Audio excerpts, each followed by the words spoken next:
On the Iron Throne, Joffrey Baratheon had learned the art of stillness. It had not come naturally.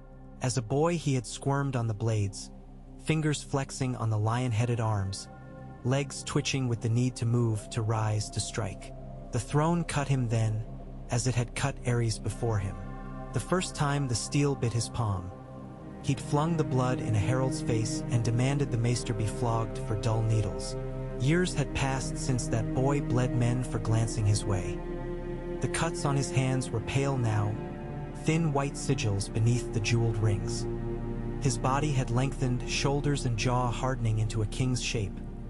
His eyes, once bright and petulant, had cooled to something keener. He had not grown kinder, only quieter. Today, stillness was a weapon. The hall was hot, the air thick with incense and the sweat of 100 courtiers. Sun slanted through the colored glass above, painting slashes of red and gold on the floor. Banners hung limp on the walls. Lions, roses, cranes, krakens.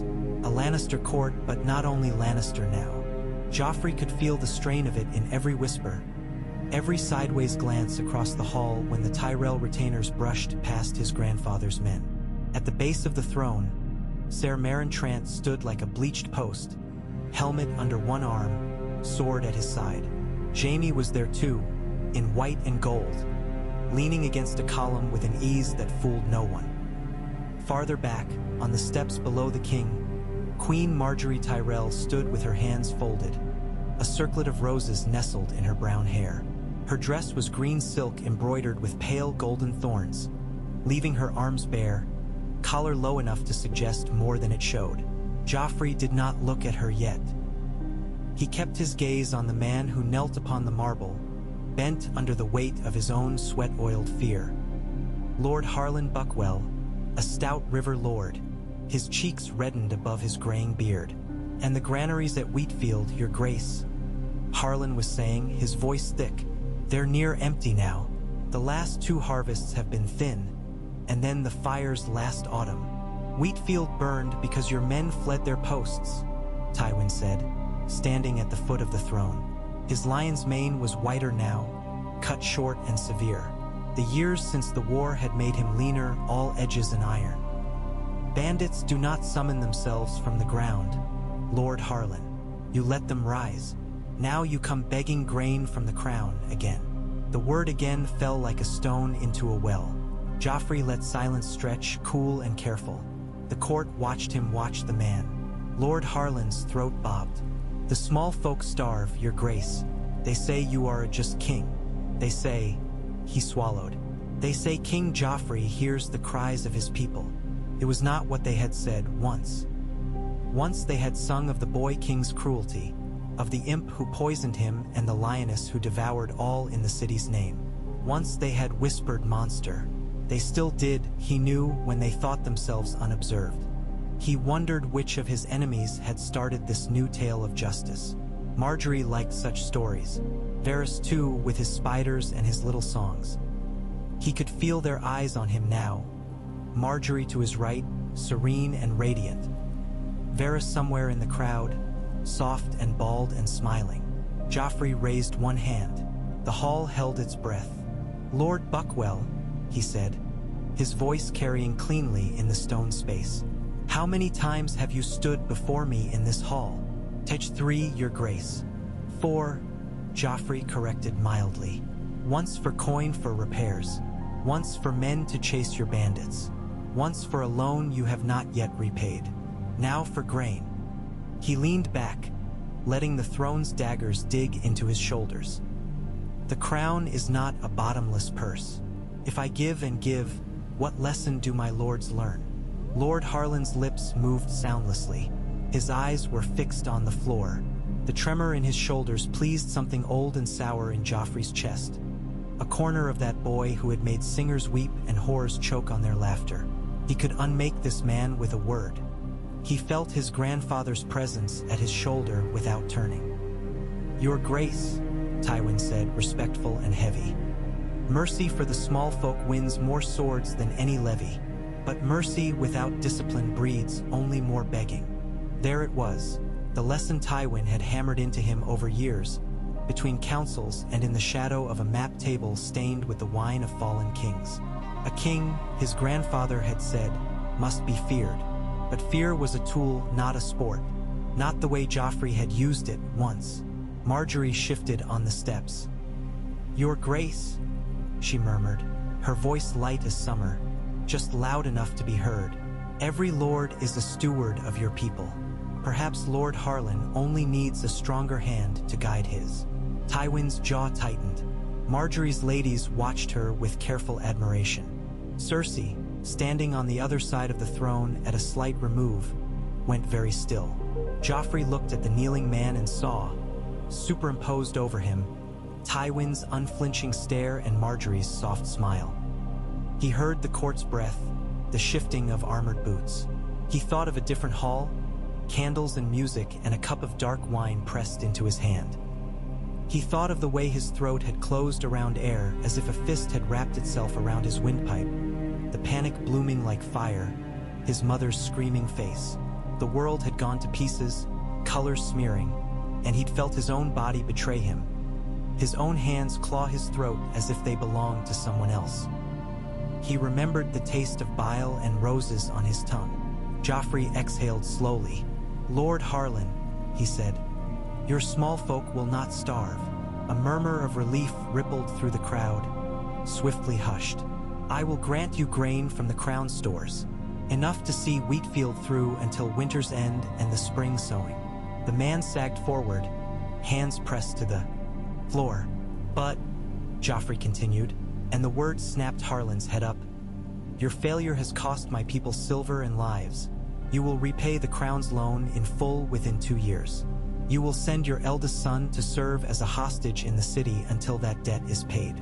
And you will hang 5 of the men who fled Wheatfield in front of the town square, so that every farmer knows the price of cowardice." Harlan flinched. Somewhere behind him, a woman gasped. "Your Grace," Harlan whispered. My son. If the debt is paid and my granary secured," Joffrey said, carefully even, "your son will go home with a new knowledge of duty and of the might of the Iron Throne. If you fail me again, Lord Harlan, he will not go home at all." Tywin inclined his head, just a fraction. Approval as much as he ever showed. Marjorie's smile did not falter, but there was something new in her eyes now, measuring perhaps. Cersei's lips curved faintly, satisfied. Joffrey watched Harlan's lips move in broken gratitude. He did not listen to the words. Mercy and threat wrapped together. That was what his grandfather had taught him. That was what the small folk would remember.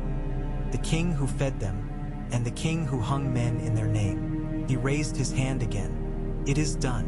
Ser Meryn, see Lord Harlan escorted to the dark cells. He can wait there until he finds the courage to name his 5 men." Harlan's face went white. Ser Meryn stepped forward, gauntlet hand closing on the Lord's arm. The hall swallowed them. "Next petitioner," Joffrey said. He sat through 3 more cases, a dispute about river rights between 2 minor houses, a plea from a guild of candlemakers for a reduction in royal levies, a complaint about some hedge knight beating men in a tavern near the Mudgate and cheating at dice. He weighed each, taking advice when he chose and ignoring it when it pleased him. He listened not only to the words spoken, but to the spaces between them, the shifts of eyes to Tywin, to Marjorie, to his mother, who they thought held the true power. By the time the herald called the last case, Joffrey's shoulders ached. The Iron Throne was not made for comfort. Perhaps that was deliberate. A king should not forget the weight of rule. The last petitioner was no lord. A girl stepped forward, slight and pale, hair cut bluntly at her shoulders. She wore a simple brown gown, patched but clean. She couldn't be more than 12. Joffrey's fingers twitched on the arm of the throne. For a bare instant he saw another girl in her place. Red hair, frightened blue eyes, the way she had pleaded for her father's life. He set his jaw. "Name," the herald called. "Lana Waters, your grace," the girl said. Her voice did not tremble as much as he expected. From Flea Bottom, a snicker rose in the crowd, swiftly quelled. "How did you come before the king, girl?" Cersei asked, her tone sharp. The petitions are arranged days in advance. The guards are not in the business of entertaining gutter rats. I slipped in with a lord's train, your grace, the girl said, dropping a curtsy so deep she nearly touched the floor. I begged Ser Giles to let me stay when they found me. I told him I'd scream the whole way out if he pulled me, so he said I might as well make a fool of myself in front of the whole court while I was at it. A ripple of laughter went through the hall at the boldness of it. Cersei's eyes narrowed. Ser Giles will hear of this. Marjorie's lips twitched.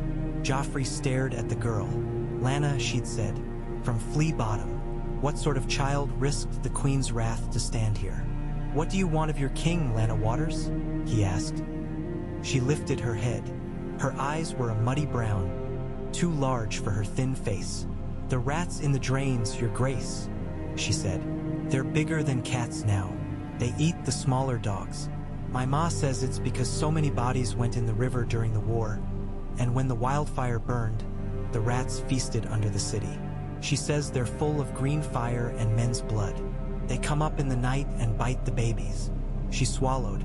My littlest brother died last week. His face was all chewed. The laughter died. What is this nonsense? Pycelle huffed from his place among the counselors. The child is addled, your grace. Rats are rats. They were that big, your grace. Lana spread her hands, fingers wide. I saw one drag a whole cat away down the alley, and the cat was still screaming. They say down in Flea Bottom that it's punishment for all them who cheered when the traitors' heads went on spikes. That the dead are angry and their souls crawl under the city with the rats. Her voice hitched now for the first time. Joffrey thought of the crypts beneath the Red Keep, of the skulls and bones and the stones that remembered blood. Thought of wildfire exploding green on the Blackwater. Men burned alive in his name.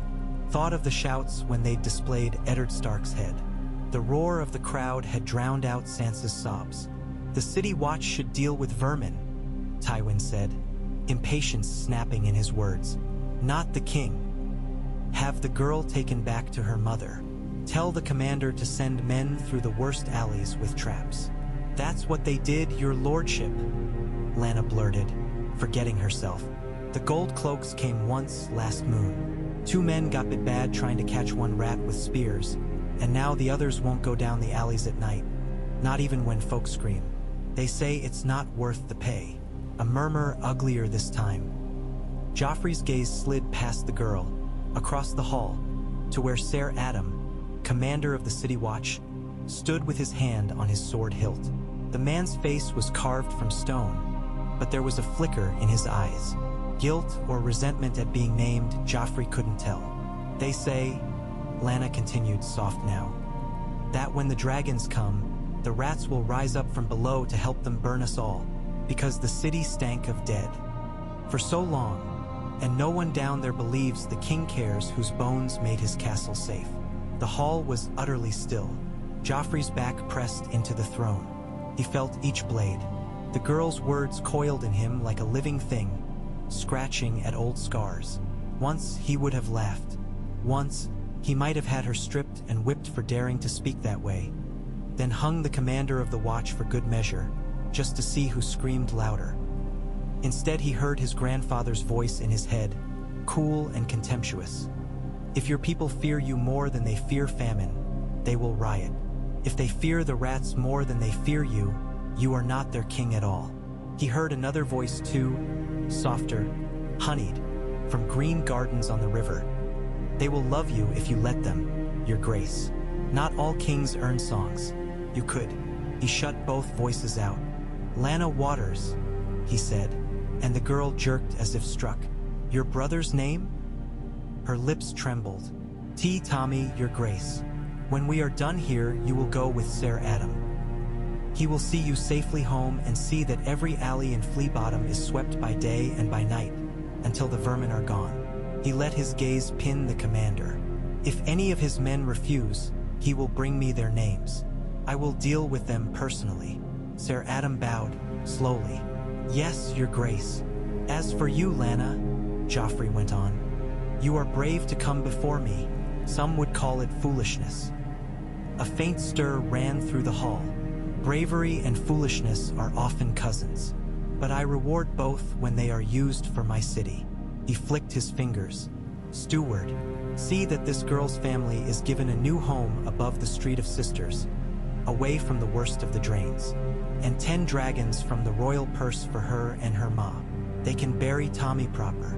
The girl's eyes flooded, shock and something like wonder breaking over her face. "Your Grace," she whispered. Thank you. Thank you." "Do not thank me," Joffrey said. "Thank yourself for daring to be heard." He paused, considering. "And tell your neighbors this. If dragons come to King's Landing, they will not find a city that feeds on its own dead. They will find a city that belongs to one king, and one king only." The words came out before he knew he'd chosen them.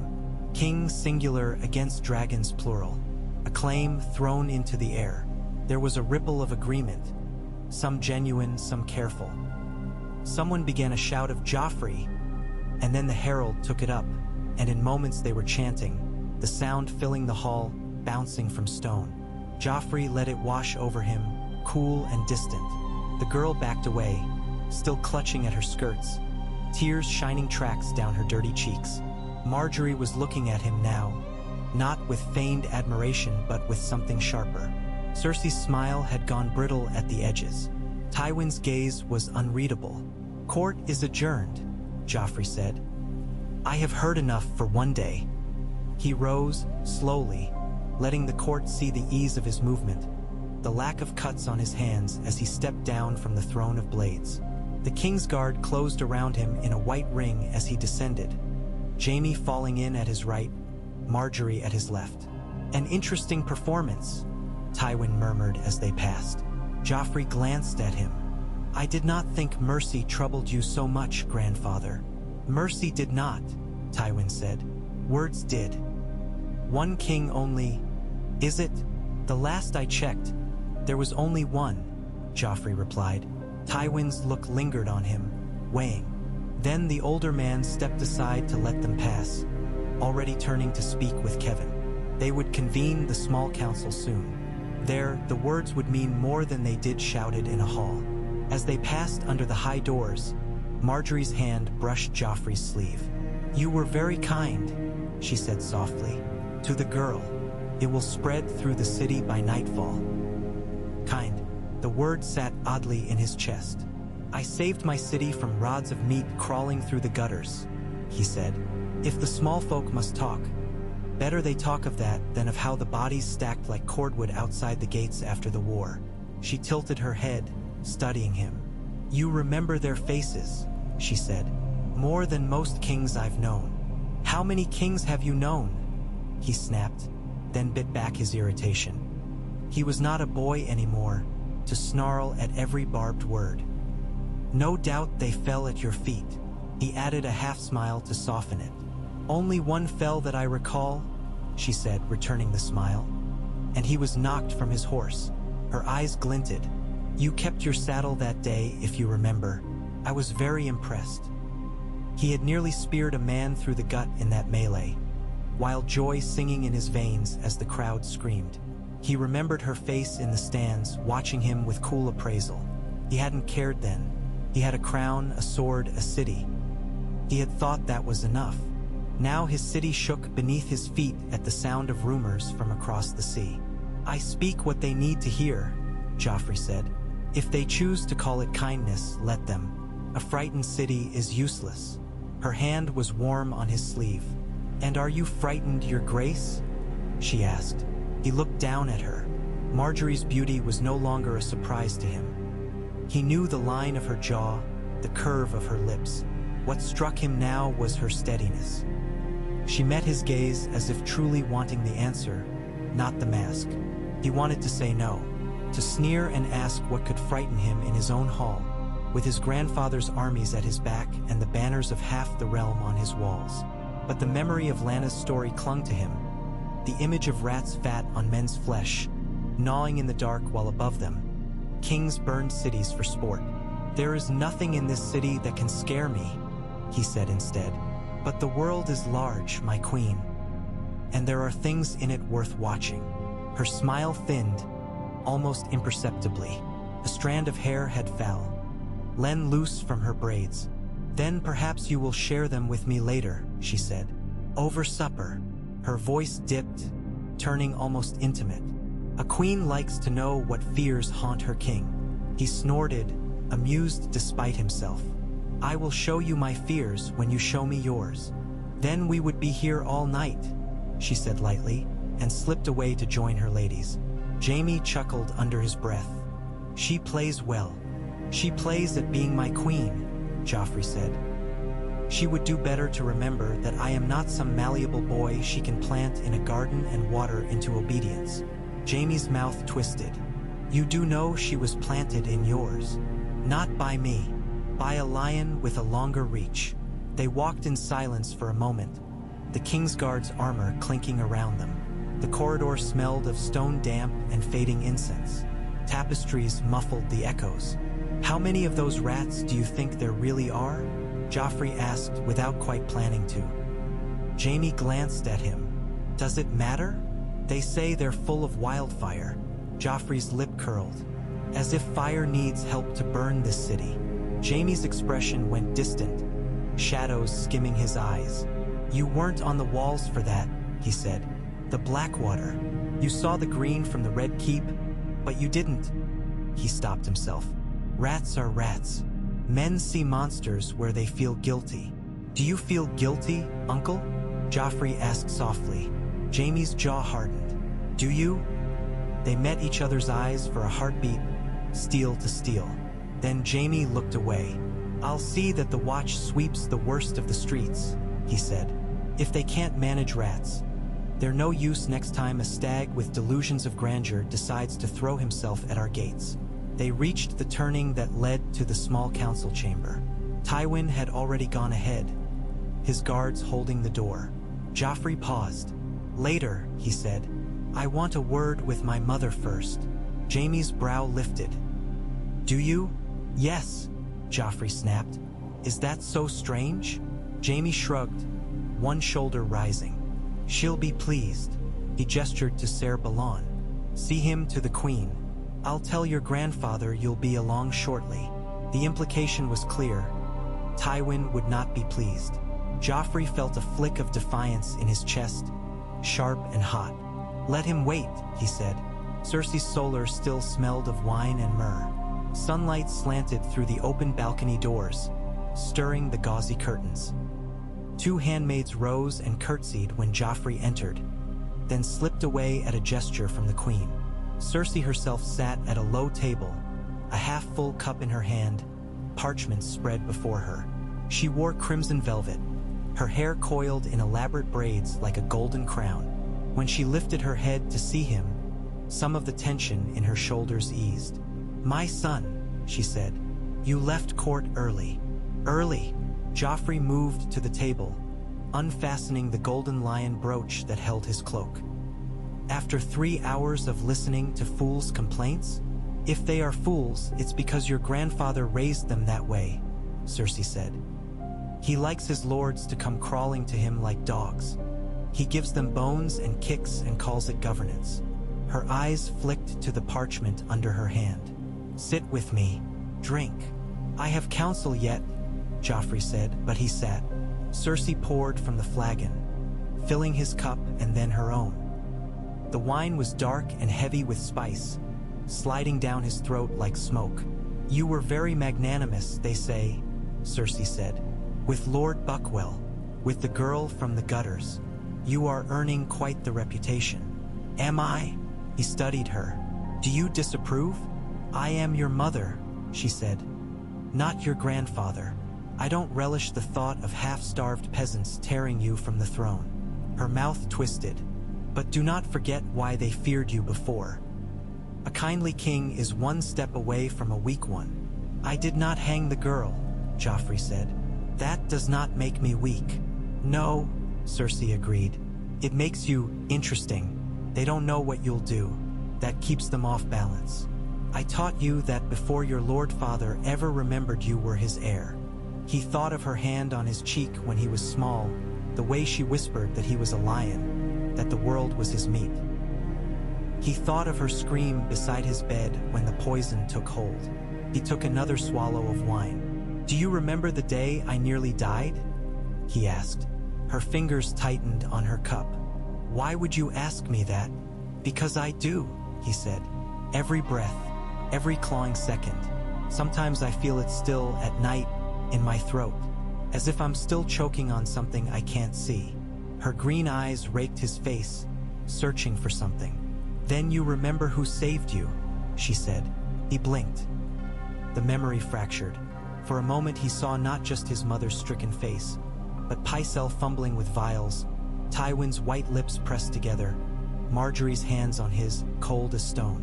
Then another memory, one he had never spoken of. A taste of something bitter on his tongue before the wine touched it. The way a hand had knocked the cup from his fingers, sending dark liquid splashing across the table. He remembered shouting, the hall erupting. Remembered coughing, bile and spittle and rage. Remembered Ser Osmond Kettleblack wrenching his jaw open, shoving something down his throat that burned worse than fire, and then breathing again, and then rage vast and all-consuming. The wedding feast had ended not in his death, but in blood. He had ordered arrests. He had ordered a great many things. He had not been told who had tried to kill him. "I remember you screaming for the maester," he said slowly. "I screamed for anything that would keep you alive," Cersei snapped. "I would have cut my own throat if I thought my blood would push the poison from yours." Her eyes shone. Whether from wine or remembered fear, he could not tell. "They tried to take you from me. They failed, because I did not lose. Do you go?" "Who tried?" he asked. He had asked before and been told some convenient name, some easy blame. A Kettleblack, a Tyrell cousin, Varys, Tyrion, always Tyrion, the imp, the snake. It had never felt complete. Cersei stared at him, long and quiet. "Does it matter?" she said at last. "They're dead. You had them killed," he said. "I did what needed doing," she replied. "Your grandfather would tell you the same. We stamped out the conspiracy. We removed every hand that might ever reach for your life again." "Did we?" Joffrey murmured. She leaned forward. "Why this talk now? You have ruled for 6 years since then. You have broken Stannis. You have burned the last Greyjoy ships that dared our coast. You sit unchallenged in the Red Keep. Whoever wanted you dead failed." Her gaze sharpened. "Unless you think they will try again." He held her eyes. "Do you think they won't?" The question hung between them. Cersei's jaw worked once. She pushed her cup aside. "You heard it then," she said. "The rumor." "What rumor?" he asked, though he knew. Cersei laughed, a low, harsh sound. "Do not play with me. You are my son, not Varys's little whisperer. They say she has taken Meereen, that she has 3 dragons grown large as ships, that she sails west to claim what her mad father lost." She did not say the name, as if speaking it aloud would conjure her. Silver hair whipping in the wind, dragonfire at her back. "Daenerys Targaryen," Joffrey said. The first time he had heard her name, he had been a boy, a distant princess with a horse lord husband, more fable than threat. She had become real in pieces. Reports of cities taken, of slavers crucified, of freedmen chanting her name until their throats bled. Now the pieces were coalescing into a shape that cast a shadow on his throne room floor. "You are not afraid," Cersei said. It was almost a question. "Of a silver-haired girl with delusions of grandeur?" He let scorn edge his tone. "Should I be?" "She is not alone," Cersei said. "She has unsullied, freed slaves, red priests if Varys is to be believed, and dragons." The last word came out ragged, as if it hurt her tongue. "We have experienced dragons," Joffrey said. "In the cellars. They are very obedient." "Bones do not burn cities," Cersei said. "Fire does. You have never seen dragonfire." "Neither have you. But my father did." Her voice dropped. "He told me what it smelled like once, in a moment of honesty. He said he still woke with it in his nose." She stared past him at something he could not see. "Do you think your grandfather fears nothing?" Even he remembers some ghosts. Joffrey leaned back, turning the cup in his hands. Wine sloshed, catching the light. "What would you have me do?" he asked. "Cower? Beg her not to come. Kill her," Cersei said simply. He raised a brow. "Send men to hire assassins," she said. "Send gold to every sellsword with a blade and an empty conscience. Find her on the sea, poison her in her sleep, push her from her dragon's back. I don't care how. Strike first, Joffrey, before she sets one scaly foot on our shores. Before the small folk start to dream of dragon queens and forget who fed them when the rats were chewing their children." He thought of Lana again, of the way her eyes had lit at the promise of a new home. How quickly such light could turn elsewhere if a new sun rose over the narrow sea. "You're afraid of her," he said, almost curious. Cersei's eyes narrowed. "I am afraid of no one." "Then why such urgency?" "Because I have seen what the realm does to boys who think themselves safe," she said. "Your father, your uncle. Robert thought his crown was a hunting trophy. Renly thought it a feathered cap. Even Stannis, stone as he was, believed law would keep him warm. The realm devours men like that. It will devour you too if you let it. I will not lose you to some silver witch who thinks dragon blood makes her special." "And what do you think makes me special?" he asked, not sure why he wanted to hear it.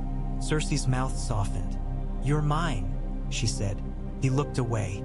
"I will not cling to a throne that shivers itself apart at the first hiss from across the sea," he said. "If she comes, we will face her, here, on my soil. Let the people see whose fire burns hotter." "That is a boy's boast," she snapped. "You would pit swords and stone against dragons?" "Swords and stone, rat-gnawed bones." Lana's words again. "If dragons come to King's Landing, they write songs about dragon slayers," Joffrey said. "They also write songs about burning cities," Cersei shot back. "If you lose, there will be no one left to sing either." He held up a hand. He was tired of the taste of fear in the room. It made the air stale. "I will hear the reports myself at council," he said. "Then I will decide. Not you, not my grandfather. Me." His voice sharpened. "I am king. Then be one," Cersei said quietly. He rose. As he left, he felt her gaze on his back, hot as sun on steel. He did not turn. The small council chamber was cooler than the hall, its stone walls thick against the afternoon heat. A long table dominated the room, maps spread upon it. Wooden pieces carved as lions, stags, krakens. Roses scattered across the carved rivers and hills of Westeros. Tywin stood at the head, hands braced on either side of the narrow sea. Kevin was at his right. To his left, Mace Tyrell squeezed into a chair that seemed a size too small, fanning himself with a folded dispatch. Pycelle wheezed at the far end, a scroll in his hands. Varys sat with his fingers steepled, a mild smile on his lips. Qyburn lingered behind him, a pale shadow. They rose as Joffrey entered. Not deeply, but they rose. "Your Grace," Tywin said, "we were discussing the reports from Essos." "So I gathered," Joffrey said, taking his seat at the head of the table. Jaime leaned against the far wall near the windows, white cloak bright in the dim, a carafe of water and one of wine. Any sat within Joffrey's reach. He chose the water, pouring it into his cup to wash the lingering weight of his mother's wine from his tongue. "Tell me," he said, "how many dragons has she, this stormborn queen?" "3 by all accounts," Varys said. "Drogon, Regal, and Viserion, named for her husband and brothers. A sentimental choice, some might say." "Size?" Joffrey asked. "We have reports that one is large enough to carry her on its back," Varys replied. "The others?" "Growing swiftly if the stories are to be believed. A man who saw them above Yunkai said their wings blotted out the sun. But men who have stared into the sky too long will often swear that the clouds wish them harm." "Flames?" Joffrey said. "Have they burned anything of note?" "Of note," Mace Tyrell puffed. "They roasted 200 men at Astapor like boar on a spit. if the tales be true. That's note enough for me. That was years ago, Tywin said.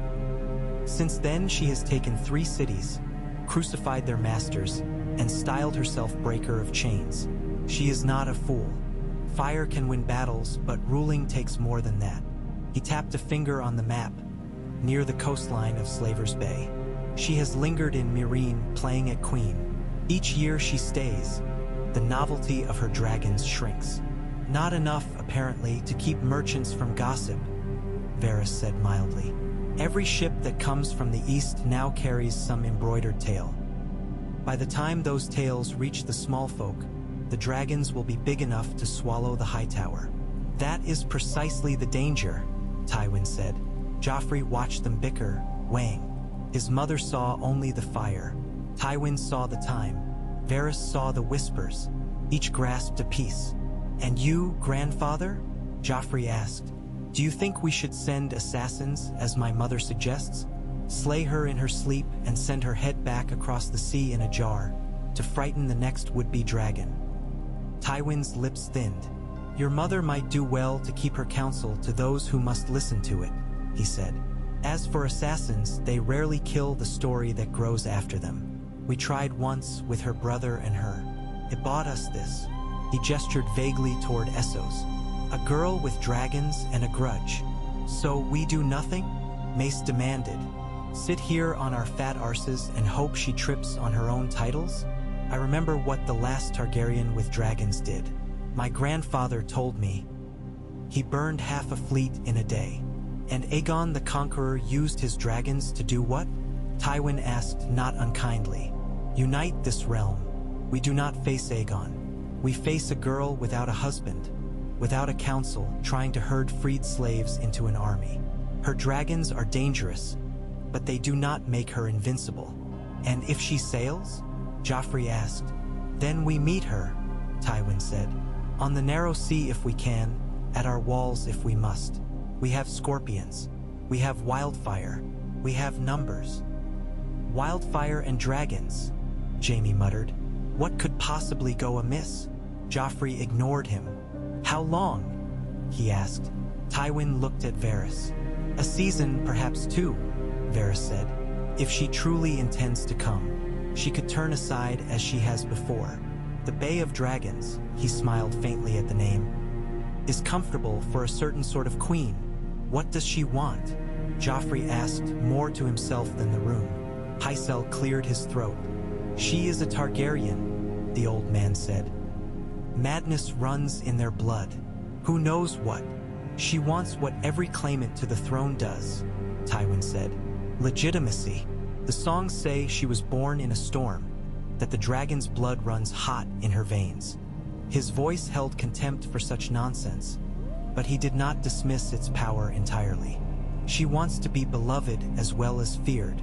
That is her weakness. Joffrey felt Marjorie's earlier words stir in his mind. She will love you if you let them. Not all kings earn songs. You could. And mine? He asked. Your what? Tywin said. My weakness, Joffrey said. Since we're naming others. There was a flicker in the room. Mace shifted in his chair. Kevin looked down. Varys's eyes gleamed. Tywin held his gaze, unblinking. You care very much what people say of you, he said. You always have. That can be turned to advantage if managed. It can also drive a man to foolish displays. The memory of the crossbow in his hands, the terrified faces of whores in a chamber below the city, flashed through Joffrey's mind. He had done things in the first years after the wedding that even now made his stomach twist. Not from guilt, perhaps, but from something like embarrassment. A child's tantrums written in blood. And her? He asked to cover the flicker. Her weakness is that she wants love? She thinks freeing slaves buys her loyalty, Tywin said. Loyalty that has never been tested in hunger and cold. She has never ruled through winter. Winter is coming, Kevin murmured, half to himself. We are still repaying debts from the last war, my lord. Another will cost. We will not see another war if we act wisely, Tywin cut in. What would wisdom be? Joffrey asked. Doing nothing? Waiting for her to choose the road. Wisdom, Tywin said, would be to strengthen our hold here, secure the riverlands, keep Dorne placated.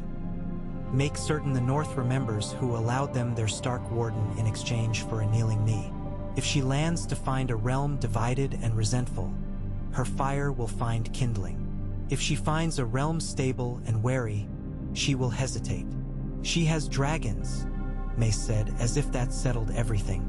And we have everything else, Tywin snapped. Joffrey listened, weighing.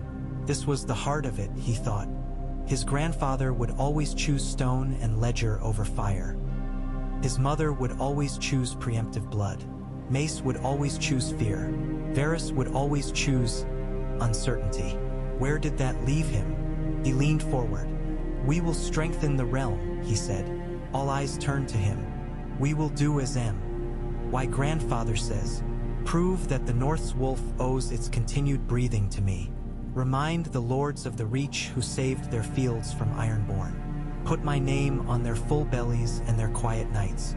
I want songs, yes, but songs about what I have truly done. Tywin inclined his head, fractionally. At the same time, Joffrey went on, we will not pretend dragons do not exist. Qyburn, the pale man started slightly. Your Grace. You've seen the skulls beneath the castle, Joffrey said. You've studied them. Yes, Qyburn said slowly. They are very instructive.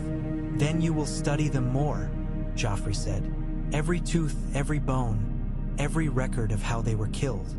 Find out how my ancestors brought them down, what pierced their hides, how far their fire reached, everything. And you will build me something that can do it again. Bigger scorpions, armored mantlets, whatever you can devise. Bring me plans within a moon's turn. Tywin's brows rose. You put a great deal of faith in experiments, he said, the last word faintly sour. I put faith in knowledge, Joffrey said. We cannot kill what we do not understand. We, Jaime murmured. Joffrey ignored him. I also want men in Old Town, Joffrey said. In the Citadel. Have our maesters send back every scrap of writing on dragons. Not just how to breed them, how to kill them. The Valyrians had enemies. They did not survive forever. Pycelle bristled. The Citadel serves the realm, your grace. Not. The realm is me, Joffrey said, his voice sharpening. If the maesters have knowledge that will keep their king from burning, they will share it. Pycelle deflated.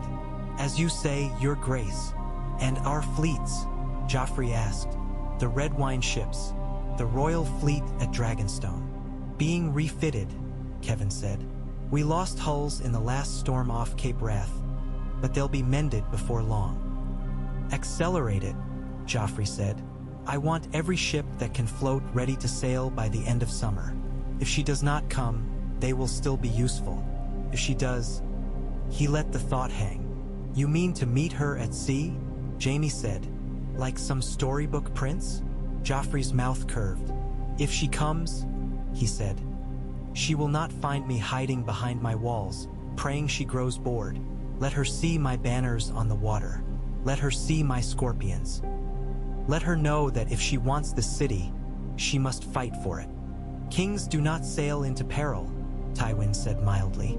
They command from where they are safest. Did Aegon stay safely on Dragonstone? Joffrey asked. Tywin's eyes chilled. Do not make the mistake of thinking you are Aegon, he said. You are Joffrey. Our strength is not Dragonfire. It is coin, steel, alliances won over decades. If you die on some foolish foray because you wanted to look brave facing a dragon in person, this all, he gestured at the map, unravels. There are no more Lannister sons to prop it up. There it was again, that narrowing of possibility every time his grandfather spoke of heirs. Tommen had died of a wasting fever 3 years ago. Myrcella was in Dorne, a delicate thread of peace. Joffrey was all that stood between their house and the abyss, they said. Sometimes it felt less like a crown and more like a manacle. I will not leave this war to songs and second-hand tales, Joffrey said softly. If fire comes, I will see it with my own eyes. Dead men see nothing, Tywin said. Then I will not die, Joffrey said. Silence. Varys's lips twitched. Confidence is a crown in itself, your grace, he murmured. Confidence won't keep Dragonfire from boiling a man in his own armor, Jaime said, but there was a faint curve to his mouth. Still, if you mean to stand where others would run, that's anew. Joffrey met his uncle's gaze. I learned something the day I choked, he said. A hush fell. He had never spoken of it in council. No one can die for you. Not really. They can throw themselves between you and a blade. They can pull poison from your throat. But in the end, it's you hanging between one breath and the next. Tywin's expression did not change, but his eyes sharpened. If I am to choke again, Joffrey said, it will be on smoke I chose to walk into. He let the words hang, then smiled thinly. That does not mean we fling ourselves at dragons blind, he said. We will prepare. We will arm the walls with every piece of iron that can throw a bolt. We will drill the city watch until they can move through fire without tripping over their own feet. We will store water in every tower, and we will make sure the small folk know whose coin bought their safety. When she arrives, if she does, I want them thinking of me when they run for shelter. Not some silver girl they've never seen. That, Tywin said slowly, is not entirely idiotic. Joffrey almost smiled. See to your tasks, he said. Varys, I want eyes in every port from Pentos to Volantis. If she so much as buys a rope, I want to know the color. Qyburn, the skulls. Kevin, the fleets. Mace, you will prepare the Reach to send grain north again, if winter worsens. We will not have hungry men thinking Dragonfire looks like rescue. The council scattered like pieces on the table. Tywin lingered, watching him. You did well, his grandfather said at last. For once, you listened more than you spoke. Perhaps I am learning, Joffrey said. Learn faster, Tywin replied. The world is not waiting for you to catch up. He turned away. When the chamber had emptied of everyone but Jaime and Qyburn, Joffrey remained seated, fingers tracing absent patterns on the map's coastline. You put a great deal of faith in this Qyburn, Jaime said. Should I not? Joffrey asked. He was stripped of his maester's chain for a reason, Jaime said. There are experiments and there are experiments. If he can find a way to bring down a dragon, he can resurrect 1,000 rats and I will still name him Lord, Joffrey said. Qyburn inclined his head, a faint smile, touching his pale lips. Your grace flatters me with such trust. I give you a task, not trust, Joffrey said. Bring me something worth using, or I will find another man to measure bones in the dark. Qyburn's smile did not fade, but his eyes cooled. I will not disappoint you, your grace. We shall see, Joffrey murmured. Later, when the sun had dipped and the shadows stretched long, Joffrey dismissed his guards and took a single torch down to the bowels of the Red Keep. The air grew cooler as he descended, the stone steps slick with old moisture. The torch's light licked the walls, illuminating ancient tool marks and the faint scratchings of rats. The further down he went, the quieter the castle became, the sounds of kitchens and guards and gossip fading into a hollow silence that seemed to breathe. He had come here as a boy, once on a dare to himself, to prove he was not afraid of stories. Then, the skulls had towered over him, empty eye sockets like gaping caves. He had stared up at Balerion, the Black Dread's jaw, and felt very small. His own face reflected dimly in the polished bone. He had come back over the years, on nights when the faces of men he'd killed pressed too close in his dreams, on days when his grandfather's lectures suffocated him. The dragons did not speak, but they were honest in their silence. Bone did not flatter.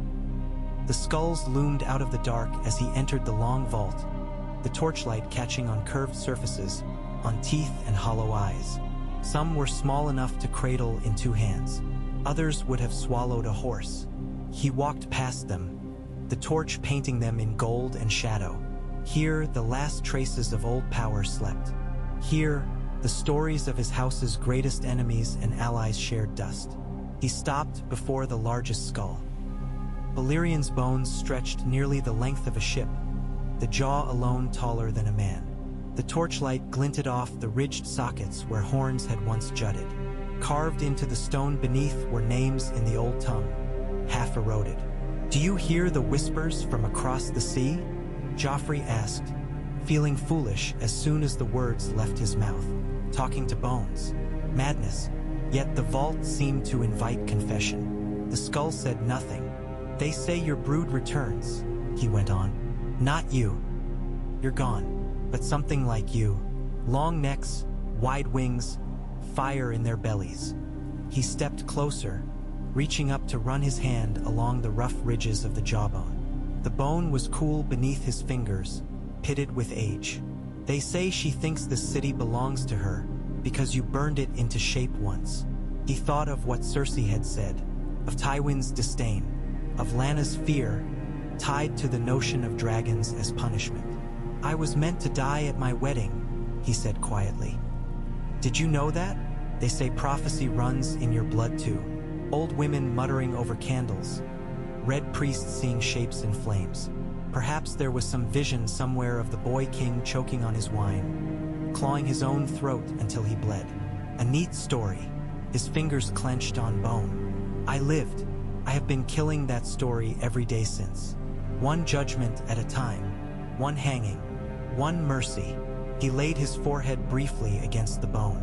Felt ridiculous and yet grounding, cold, solid. Older than him, his father, his grandsire. "Now they want a new story," he whispered. "The Dragon Queen and the Mad King's city. Fire and blood. The people will lap it up. They love it when the world ends for someone else." He straightened, stepping back. "I wonder what story you'd choose if you had a tongue." He stared up at the great empty sockets. "I will not be Ares," he said. The words fell heavy in the dark. "I will not cower in my hall and threaten to burn everything I cannot control. If she comes, I will meet her, and if I burn standing." A rush of air stirred somewhere down the vault. For a heartbeat, the torch flickered wildly, shadows leaping, making the skull seem to move. He knew it was only a draft through old stone. Still, his heart thudded faster. "Watch me then," he told the bones. "If dragons must return, let them find a king who does not look away." He turned and walked back down the line of skulls, the torch trailing smoke. As he reached the stairs, a sound made him pause, soft like a foot scuffing stone. He raised the torch, peering back into the vault's gloom. "Who's there?" he called. Silence. Then a faint gleam as something small skittered along the far wall and disappeared. A rat, its eyes momentary sparks. He exhaled. "Even here," he muttered. "You find your way in." Back in his chambers, Marjorie waited. She had dismissed her ladies, or perhaps never brought them. She stood by the window looking out over the city. The sky above King's Landing was a wash of indigo, streaked with the last blood of the sun. Lantern lights were blooming in the streets below, tiny stars in a sea of stone. "You smell of dust," she said without turning as he entered. "You smell of roses," he said. "We are very much ourselves." She turned, smiling. "I heard about the girl from Flea Bottom," she said. "Lyanna, the city is already talking. They say you wept." He snorted. "Did you seed that tale yourself?" "I only had to mention your great compassion to one of my cousins," she said. "The rest took care of itself. Stories like that are hungry. They devour skepticism." "Let them," he said, shrugging off his cloak. "As long as they remember whose hand fed them, I don't care what else they say." "And what of the stories they tell across the sea?" she asked. "Of the breaker of chains and her dragons. Have you decided what to do with her?" He studied her. Candlelight caught in her hair, turning brown to copper. "What would you do?" he asked. She tilted her head. "I am not king. You are my queen," he said. "Or so the Septon insists. I would hear what kind of realm you think we sit upon when you look east." She came to, eyed him slow, her skirts whispering. "I think," she said, "that if you are not careful, the people will fall in love with the idea of her." "The idea," he repeated. "She is far away," Marjorie said. "Distance makes saints of horrors and wonders of mundane men. They hear tales of dragons and chains falling and think she will arrive and fix what their own lords have broken. They will not think of what her coming will cost them until the cost is at their own door." "And you?" he asked. "Do you dream of her?" "I dream of you," she said, and took his hand. Her fingers were cool, her touch practiced. "I dream of a king who listens when a girl from the gutters speaks of rats. I dream of a king who knows that loving him and fearing him are not mutually exclusive." "You dream in convenient ways," he said, but he did not pull away. "Of course I do," she said lightly. "I am a convenient woman. It is my greatest talent." She moved closer, looking up at him. "You want to know how to win the dragon war, Joffrey? Win it before it starts. Make her a story the people gossip about, not a salvation they crave. Make their bellies full and their beds safe. Make them stand on the walls and pray for your victory, not hers." "And if she raises the walls?" he asked. "Then we are all ash," Marjorie said. "And it will not matter that you never tried." He breathed out through his nose. "You're very calm," he said. "Most people I spoke to today quivered like leaves at the mere mention of dragonfire." "I was raised in High Garden," she said. "We were always taught that every storm breaks, eventually. The question is who you are standing beside when it does." "And who do you stand beside?" he asked. She smiled, slow and bright as a drawn blade. "I married a king," she said. "I intend to keep one." He studied her face. There was steel under the petals. He found that he did not mind. "Very well," he said. "Stand with me, then. When they talk of this war, I want them to say two names, not one. Joffrey and Marjorie, the king and queen who held the city while dragons screamed overhead. And if they talk instead of Daenerys, the dragon queen who took it from you?"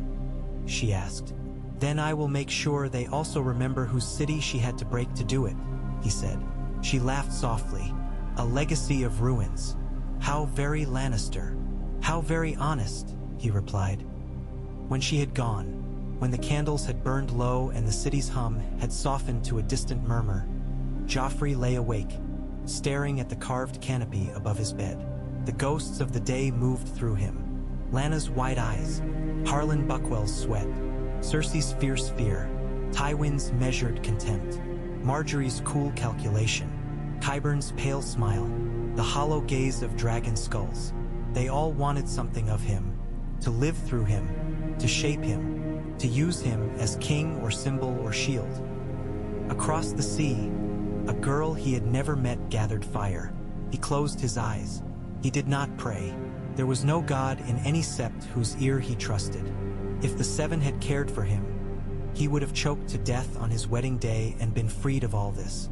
Instead, he made a quiet vow to himself, in the dark. "I will not be the boy they tried to kill. I will not be the shadow of a mad king, shrieking about wildfire as the world closes in. If Daenerys Targaryen comes, she will not meet a story she heard from old men and sailors. She will meet me." He saw it then, for an instant, as if he stood outside himself. A hall filled with heat, stones sweating, banners singeing at the edges.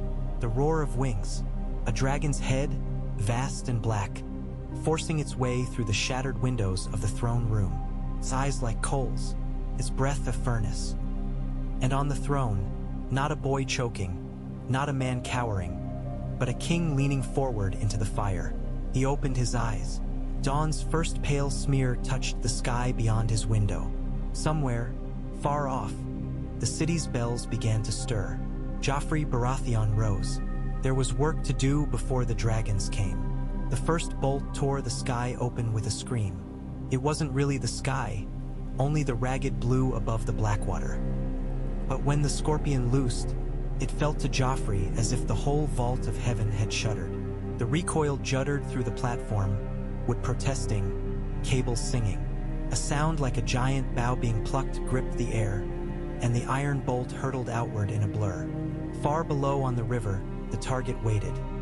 A hulking wooden frame lashed to a pair of rafts, roughly carved into the likeness of a dragon's head and shoulders.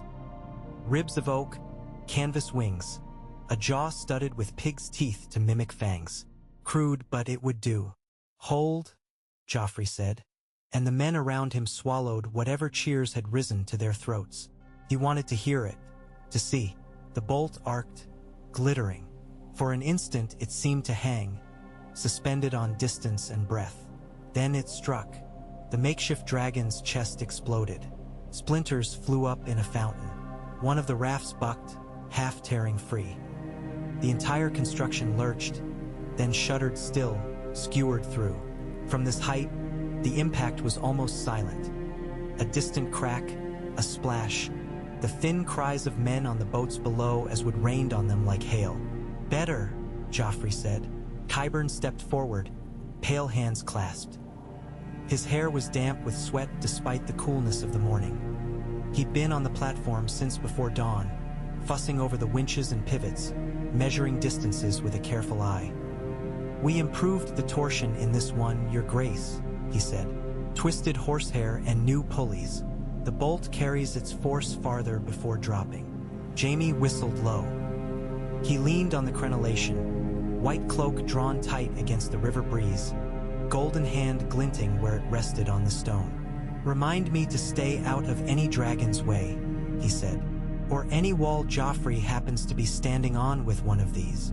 "Stay out of the sky," Joffrey said. "Then you won't have to worry." He stepped to the edge of the rampart, hands closing over cold stone. From here, the city spread behind them in a spill of red roofs and gray alleys, domes and towers thrusting up like broken teeth.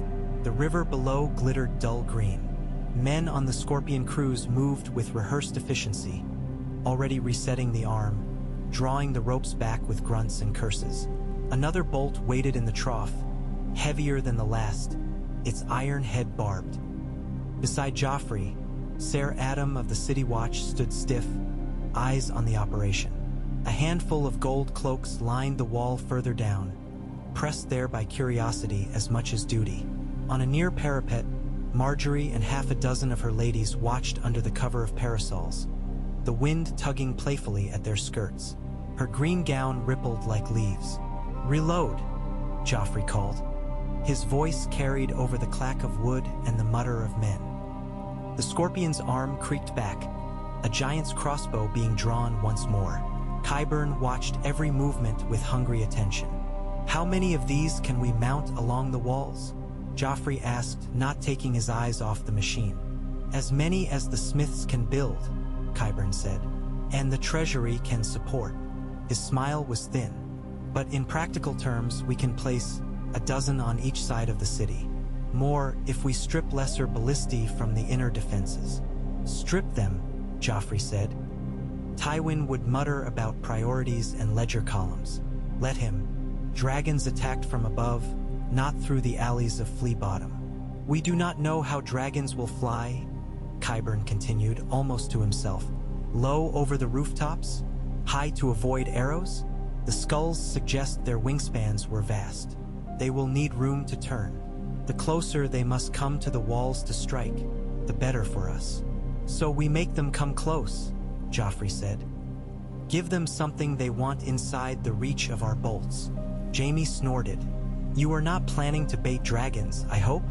"If she wants my city," Joffrey said, "she will have to come to my city."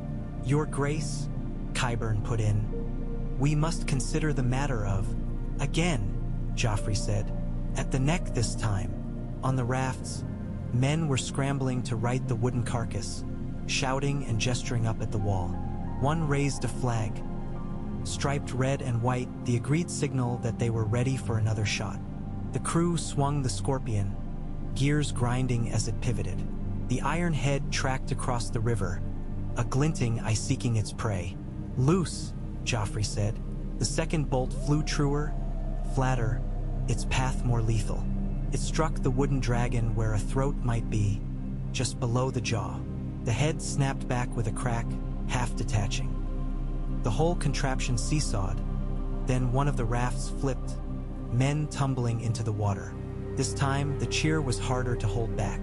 It rose anyway, rough and spontaneous, from the Scorpion crew and the gold cloaks alike.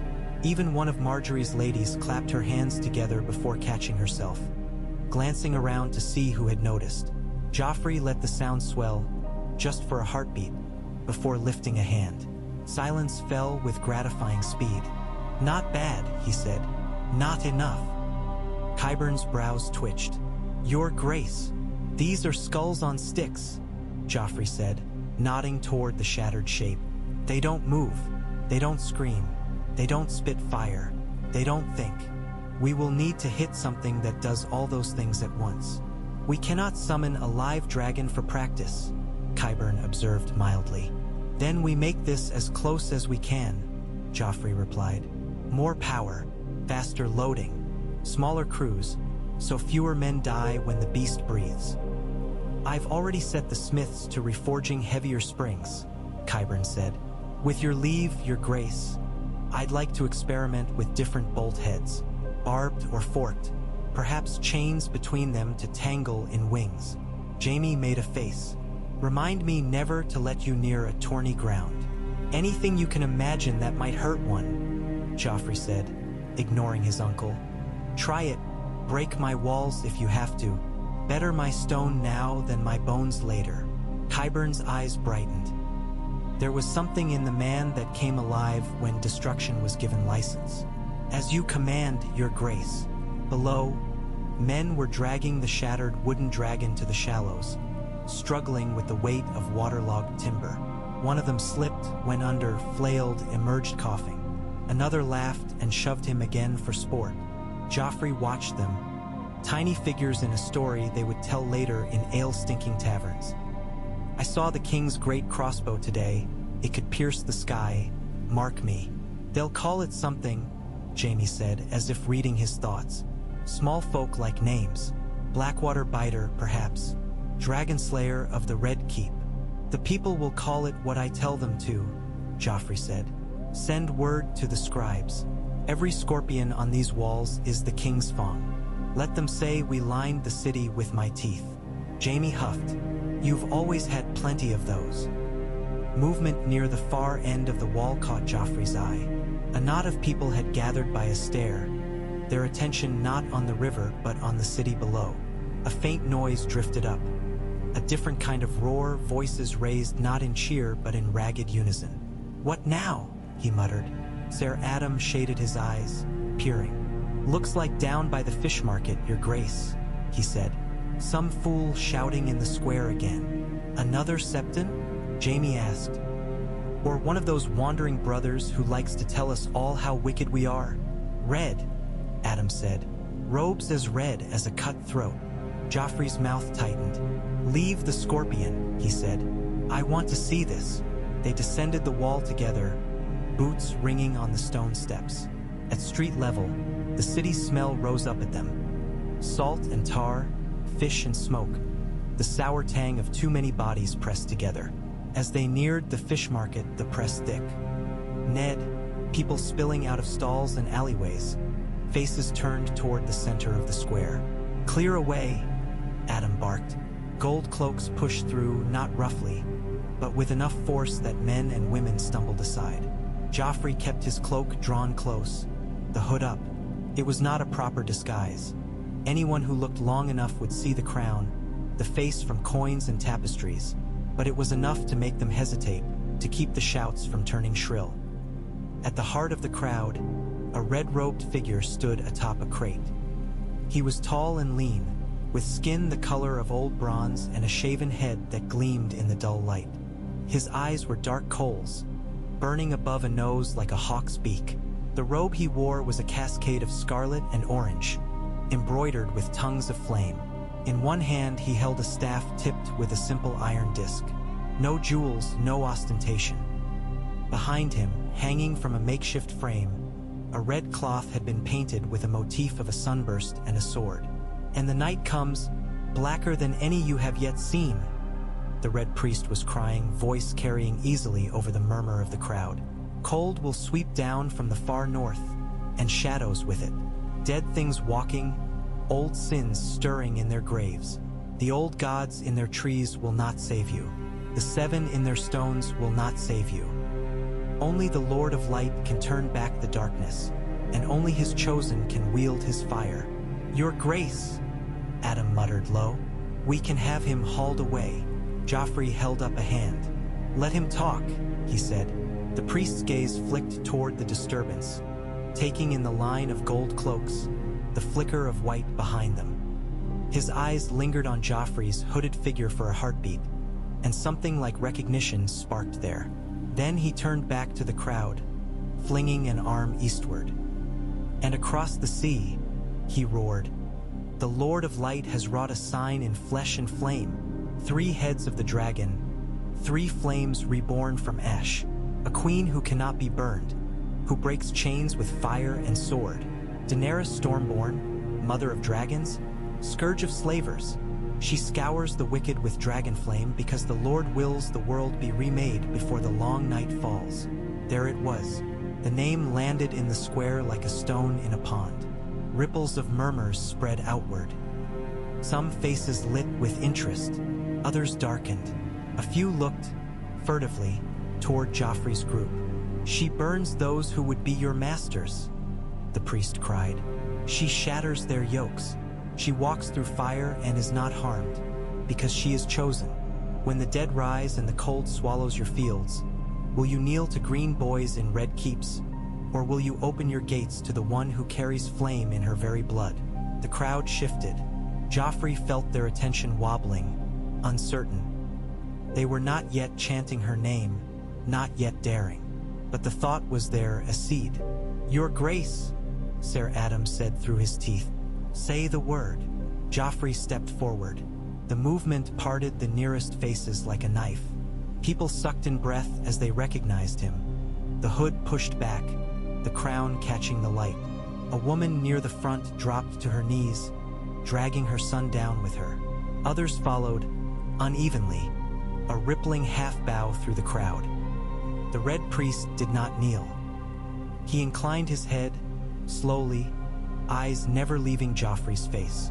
Your grace, he called, king of this city. Joffrey stopped a few paces away from the crate. He let silence sit between them for a moment, the better to feel its weight. You speak loudly for a guest, he said. His voice was not raised, but the hush carried it. What is your name? I am Makoro, the man said.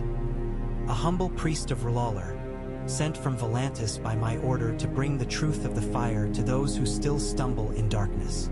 Truth, Joffrey repeated. Is that what you're selling in my market, Makoro? Stories of distant queens and walking corpses. Makoro's mouth curved. Stories are seeds, he said. They grow into deeds. Ask your own singers if you doubt it. The last time a red priest came pestering one of my uncles with truths from his fire, it ended poorly, Joffrey said. You'll forgive me if I'm not eager to repeat the experience. The priest's gaze flicked briefly toward Jaime, then back. The Lord sets trials for those he chooses, he said. Not all men pass through unburned. And you think this Daenerys is chosen, Joffrey said. Why? Because she hasn't burned yet? Some men don't drown the first time they're thrown in a river. That doesn't make them gods. Because I have seen her, Makoro said simply, in the flames. A woman standing against a darkness that stretches from horizon to horizon. Her hair white as ash, her eyes like embers. She rides a beast of shadow and fire, and every beat of its wings sends sparks across the world. Behind her, shadows of other beasts, other fires. And facing her, he paused, head tilting, as if listening to some distant, private sound. Facing her, I see a lion crowned in iron, his mouth full of swords. A murmur ran through the crowd. Joffrey felt Jaime shift beside him, tension tightening the air. That doesn't sound very comfortable, Joffrey said. Makoro's smile did not falter. Visions are not comfortable, he said. They are true. True, Joffrey said. Did your fires tell you the names of the men who will starve if trade from the east is cut off by some queen's war? Or do they only show you pretty shadows?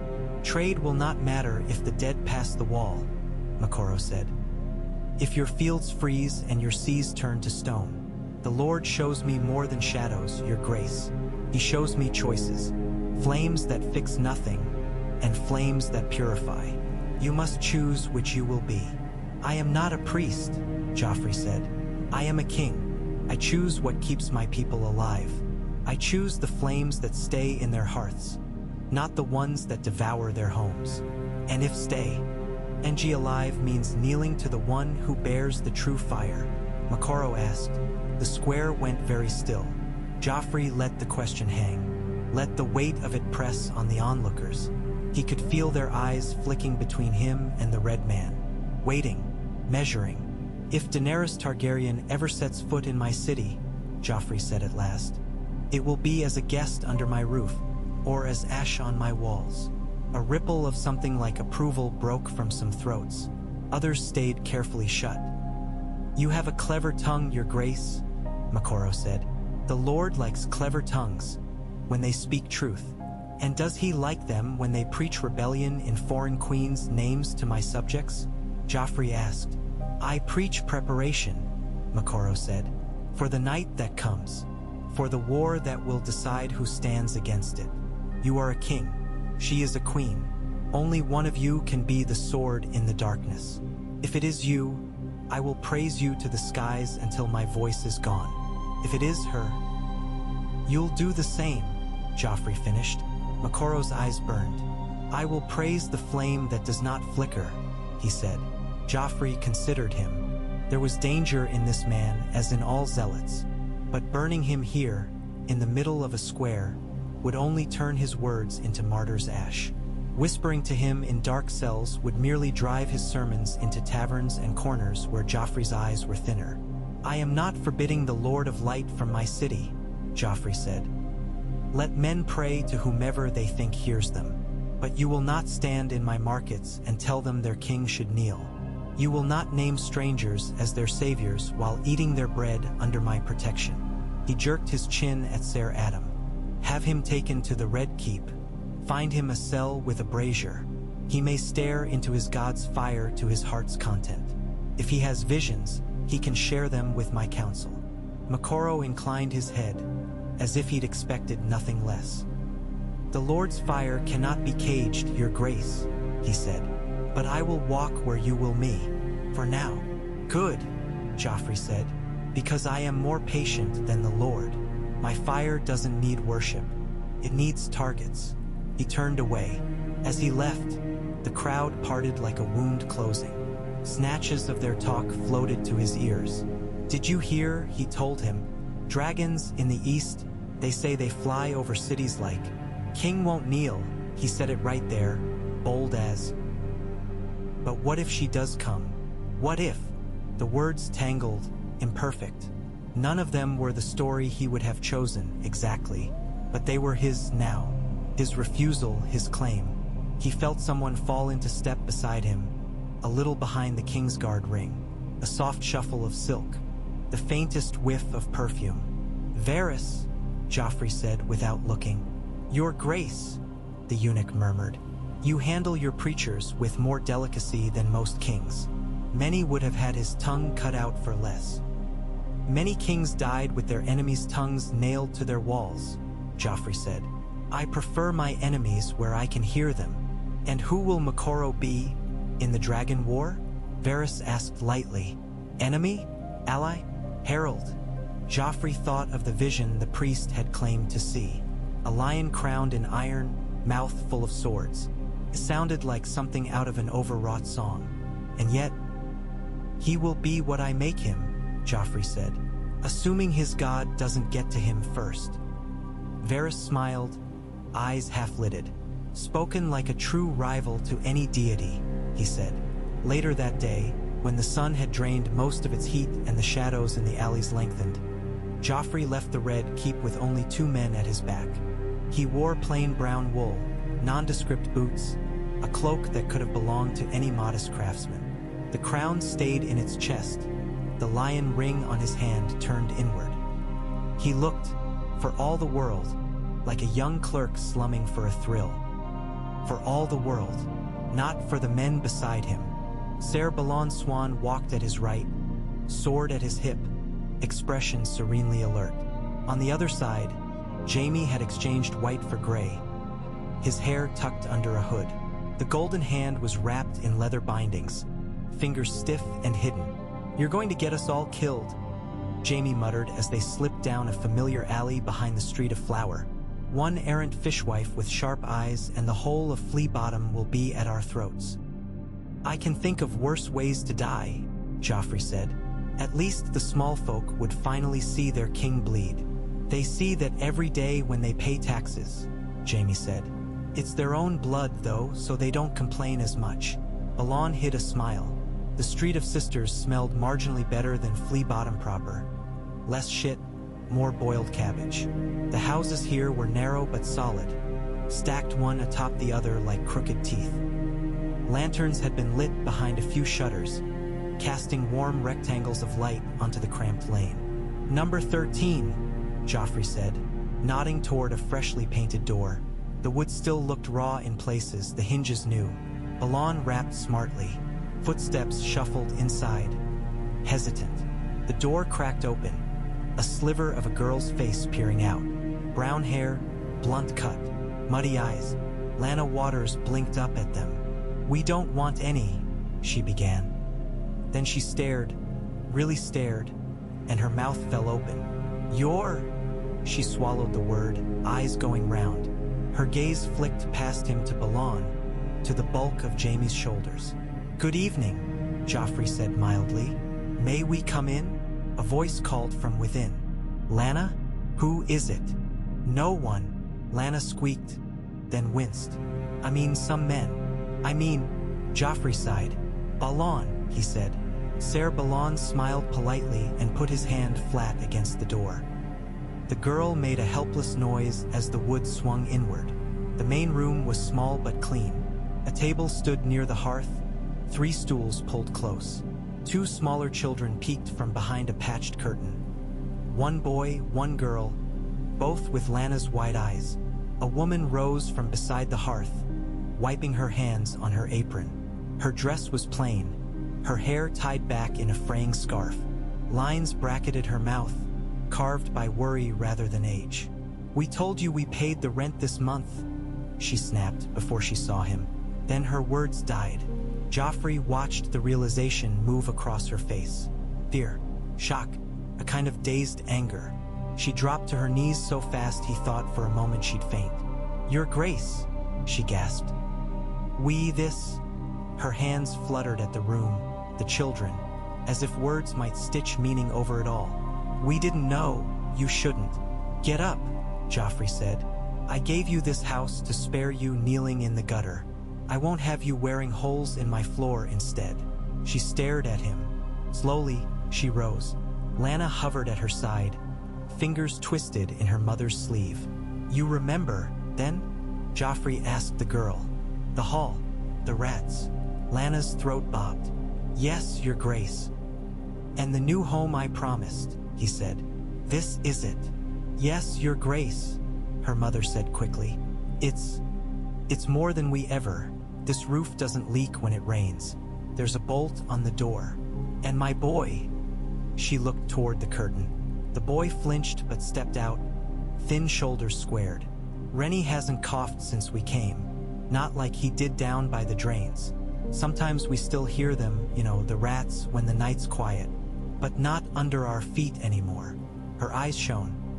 She blinked away moisture angrily. "We said a prayer for you yesterday. At the September." Joffrey made a non-committal sound. "Pray for full granaries," he said. "They're more use to you than full gods." The younger girl edged closer, clutching a ragged doll. "Is it true?" she whispered. "About the dragons?" Foully, her mother hissed. "Mind your..." "Yes," Joffrey said. The little girl's eyes flew to him. "There is a queen across the sea with dragons. Will she come here?" Fowley asked. "Will she breathe fire on us?" "Not if I can help it," Joffrey said. Lana chewed her lip. "But some down in Flea Bottom say," she began, "that if she comes, she'll burn all the lord's houses and give the gold to folk like us. They say she freed slaves, that she don't let men beat their wives. that she hung the ones what hurt children. She flinched. I don't say it, Your Grace. I just heard. You say the things you hear, Joffrey said. It's how you survived long enough to stand in my hall. He studied her face. What do you think? Do you want her to come? Lana's gaze dropped. Her hand tightened on her mother's sleeve until her knuckles whitened. I don't know, she whispered. You gave us this house. You made the gold cloaks go down the alleys when babies cried. No one did that before. Not Robert. Not any of them. She swallowed. But she has dragons. And sometimes it's easier to believe a dragon is coming than that the rats won't. The honesty of it hit him like a small, sharp stone. You're not wrong, Joffrey said softly. It is easier to believe in distant fire than in the work of men. Fire doesn't need building. It just spills. He glanced at the ceiling, as if he could see through wood and tile to the hazy evening sky. But fire doesn't stay where you tell it. It burns what you love as quickly as what you hate. Lana looked up, eyes huge. Do you love us? She blurted, then turned scarlet. I didn't mean. Her mother made a strangled noise. Joffrey surprised himself by laughing. It broke out of him, sharp and brief, clearing something in his chest. He crouched then, so his gaze was level with Lana's. Balon shifted behind him, but did not protest. I don't love anyone I don't know, Joffrey said, and even some I do. He thought briefly of Tyrion, of the half-man's clever mouth and cleverer eyes, and how they'd both benefited and suffered from his death. But I need you, all of you, every rat-gnawed, half-starved child in this city. Without you, my walls are just stone. He tapped her lightly on the chest. You are what fills them. Remember that. Her eyes shone. Then if dragons come, she said, we'll throw rocks at them. That would be very brave, Joffrey said, and very stupid. Leave the dragons to me. As he straightened, the door banged open. 3 gold cloaks lurched inside, reeking of ale and old sweat. Their cloaks were crooked, armor unpolished. One had a red nose and a scar through his left eyebrow. Another chewed something, his jaw working lazily. Rents? The scarred one announced. Due on the morrow. Thought we'd come early. See if you had your share ready, or if we needed to, persuade your neighbors to help. The woman stiffened. We paid the steward last week, she said. He said we were good till next moon. Stewards say lots of things, the chewer said. His gaze slid over Lana, over Fowley, lingering a fraction too long. We like to see for ourselves. Joffrey's fingers twitched. Heat flashed through him, quick, old, familiar. Out, he said. The scarred gold cloak blinked at him. Who in 7 hells are why? Then his eyes really saw the set of Joffrey's jaw, the cut of his hair. The way Balon and Jaime had shifted subtly, drawing steel in one smooth motion. Color drained from the man's face. He dropped to his knees so fast he cracked them on the floorboards. The other 2 followed, clonking down like badly handled puppets. Your Grace, Scar-Eye whispered. We thought. Clearly, Joffrey said, you thought nothing at all. The room suddenly felt too small, too hot. Here they were, in the house he'd given, the house that was supposed to be a symbol of his promise. And the first thing his own men had done was come to squeeze it dry again. His hand found the back of a nearby chair, knuckles whitening. Balon's sword point rested casually against Scar-Eye's neck. What shall we do with them, Your Grace? He asked. Throw them to your new rats? The old Joffrey wow. LD have ordered their tongues torn out, their hands nailed to the gates. He would have watched, delighted, as they begged and bled. Some part of him still wanted to. It would be so easy, a lash of violence to seal the moment. He looked at Lana instead. Her face was very still. The boy Rennie had his fists clenched, eyes huge. If I kill them here, Joffrey thought, the story will be of their screams, not of why I heard them. Your names, he said aloud. Ser Heil, Your Grace, Scar-Eye stammered. Of the 4th watch, this is Tom and Will. Ser Heil, Joffrey repeated. "You are a knight of my city." "Yes, your grace." Sweat dripped down the man's nose. "Please, your grace, we were just making sure You were stealing," Joffrey said very softly, "from a girl whose brother was eaten by rats." He let the silence stretch. "Ser Adam will be looking for reasons to hang men who refuse to walk his alleys. You have given him 3. Your grace." "Alon," Joffrey said. "Yes, your grace." "Take them to the Red Keep," Joffrey said. "Confine them in the dark cells. Tell Ser Adam to question them. I want every name they give him, every man who has done the same, every captain who turned away. When he's finished, he may hang or spare as he sees fit. But if any of them ever step foot on the Street of Sisters again, I will see to them myself." Alon's expression did not flicker. "At once, your grace." He jerked Scar-Eye up by his collar. The man staggered, near sobbing. The other 2 followed, stumbling. The youngest shot one last frightened glance at Joffrey. He did not look away. When they were gone, the room seemed strangely quiet. "I'm sorry," Joffrey said. The words surprised him as much as anyone. The woman stared. "Your grace, you've done nothing." "I made you a promise," he said. "My men tried to break it. That is as much my failing as theirs." He took a breath. "If anyone else comes asking for rent before it's due, you tell them to come ask it of me. In person. In the hall." Her eyes filled at last. "I don't know how to thank." "Don't," he said roughly. "Just stay alive. Eat, sleep without rats in your dreams. That's thanks enough." When they stepped back into the lane, the evening had deepened. Cooking fires scented the air.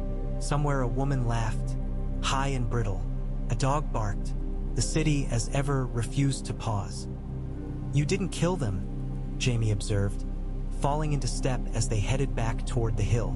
"I might yet," Joffrey said, "after Ser Adam is done with them. But not there." "Merciful and practical," Jaime said. "Your grandfather will be proud." "I doubt that," Joffrey said. "He prefers fear that's simpler than mine." Jaime's lips twisted. "He prefers many things simpler than they are." At the Red Keep, council waited. The small council chamber smelled faintly of charred parchment and wax. Tywin stood at the head of the table again, hands braced, a sheaf of letters before him. His expression, as always, was carved from something harder than stone. "You took your time," he said as Joffrey entered. "I was walking my city," Joffrey said. "Did you find something interesting in your papers? Or were you simply reading old victories to yourself again?" A muscle jumped in Tywin's cheek. "News," he said. "From Volantis, from Cohor, from Bravos. Sit and hear it." Joffrey sat. Mace Tyrell was already there, along with Kevin, Varys, and Pycelle. Qyburn lingered near the far wall, hands folded, eyes watchful. Tywin picked up one of the letters. "From a Volantine factor," he said. "Our man in the Black Walls. He writes that the Triarchs have allowed Daenerys to purchase ships in their harbor for the first time." "Allowed," Joffrey said. "I thought Volantis forbade her followers from preaching openly." "Gold wears down old prohibitions," Varys said. "And her dragons have concentrated minds." Tywin laid the letter down, picked up another. "From Cohor, their smiths have been commanded to refuse her any more blades. Apparently their forges have been dedicated to reforging ancient arms for the city's defense instead. They fear that if she wins, she will turn her dragons on them for failing to support her." "Fear makes poor trade," Mace said inanely. "They should remember where their bread is buttered. Westeros is a richer prize than all their eastern neighbors.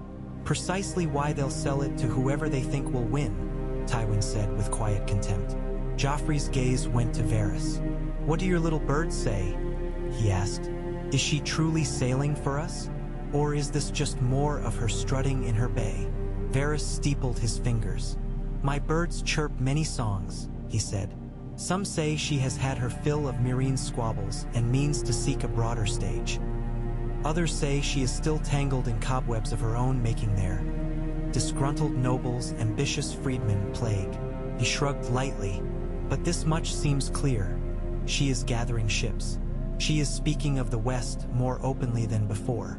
Where she will aim those ships is less certain. Uncertain only to those who refuse to see what's in front of their noses, Cersei said from the doorway. She swept into the room without waiting to be announced, red velvet trailing. Her hair was slightly mussed, her eyes bright. She had a goblet in her hand. "Mother," Joffrey said, tamping down a flicker of annoyance.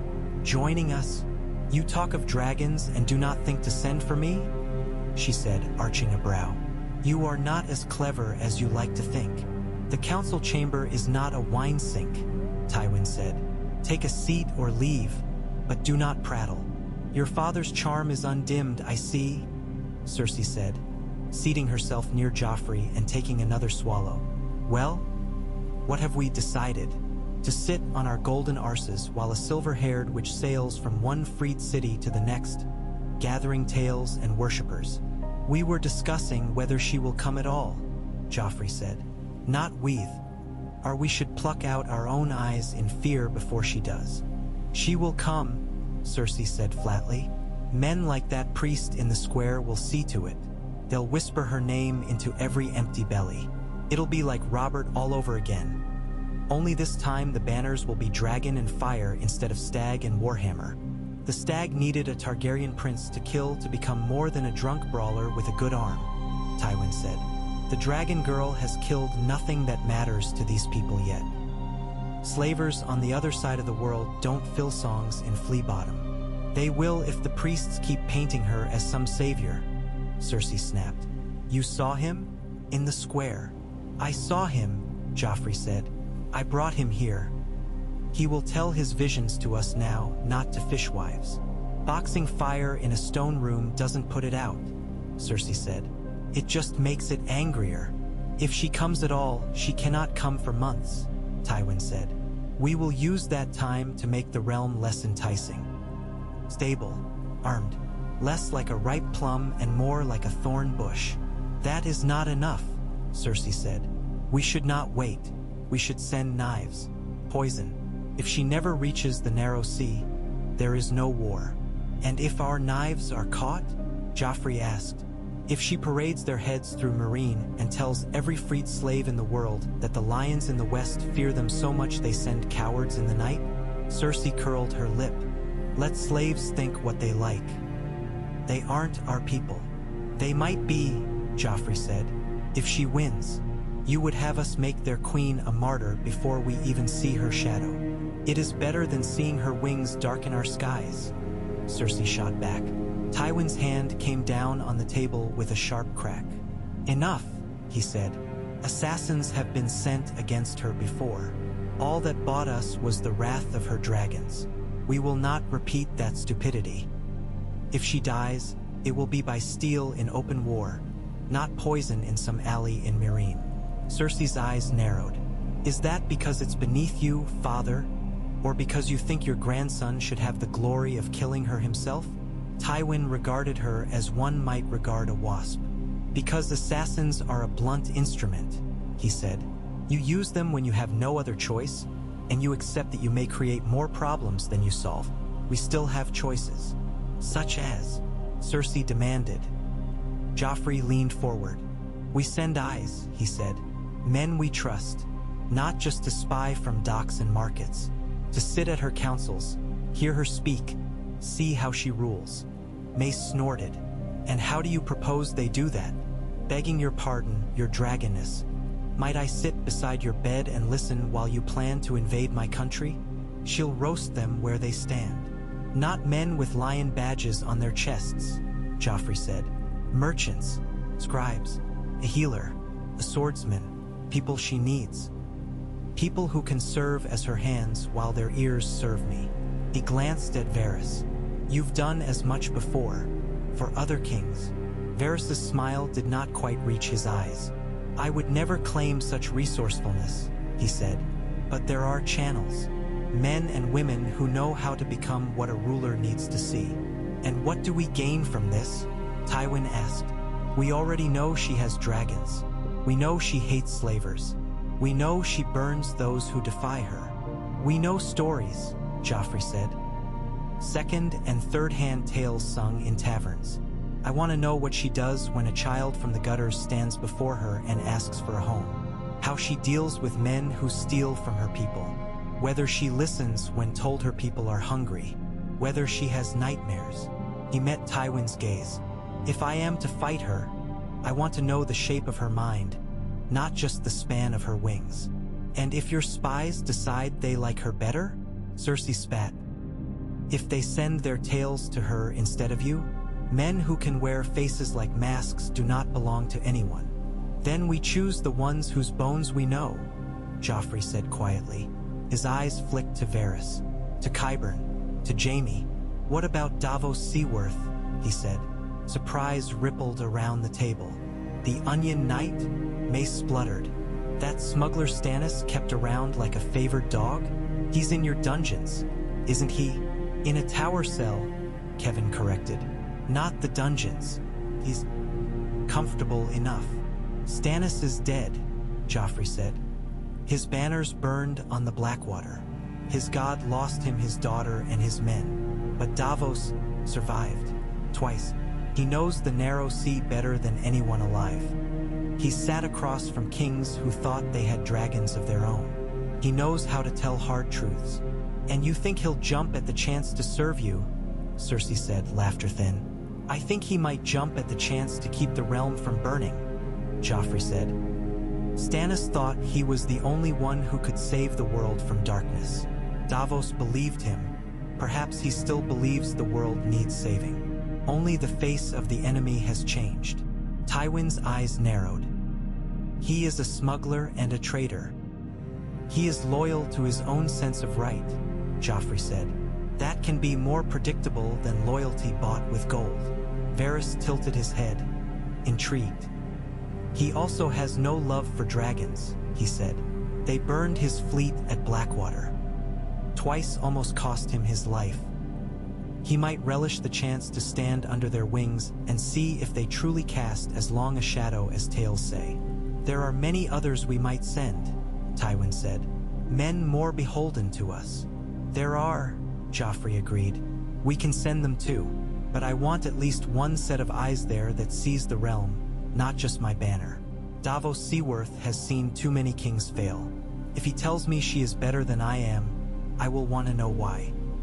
So I can carve that weakness out of myself. The admission slipped out before he could catch it. The room went very still. Tywin studied him long and hard. Cersei looked as if someone had slapped her. Pycelle blinked, M.O. Youthing soundless protests. Mace sweated. Kevin frowned. Qyburn's eyes gleamed, fascinated. At last, Tywin lowered his gaze to the map between them. Summon him, he said. We'll see if he can be broken to this task. And if he refuses? Cersei asked. Then we keep him in his tower, Joffrey said. And when Dragonfire reaches our shores, I'll send him a goblet and tell him to toast the world's saviors with whatever wine the flames left us. You speak as though this war is inevitable, Kevin said quietly. It is, Joffrey said, even if she never sails. The war is in our people's heads already, in the stories they choose, in which queen feeds their envy and which king feeds their bellies. Cersei stared at him as if she didn't recognize the boy she'd once dressed in golden velvet. What have they done to you? She whispered, too soft for anyone but him to hear. Given me a chance to breathe, he said back, just as low. And to choke on my own choices instead of someone else's. That night, Marjorie came to him again. She slipped into his bedchamber in a froth of pale silk, hair unbound, bare feet silent on the stone. The guards at his door did not announce her. They had learned better. You went walking again, she said, settling on the edge of the bed. Her hand traced idle patterns on the sheet. In the city, I heard. Do you have ears sewn into every wall? He asked, only half jesting. Only the interesting ones, she said. Her palm flattened on his thigh through the linen. Was it as you remembered? Worse, he said. Better. He sighed. Both, She watched his face, eyes keen.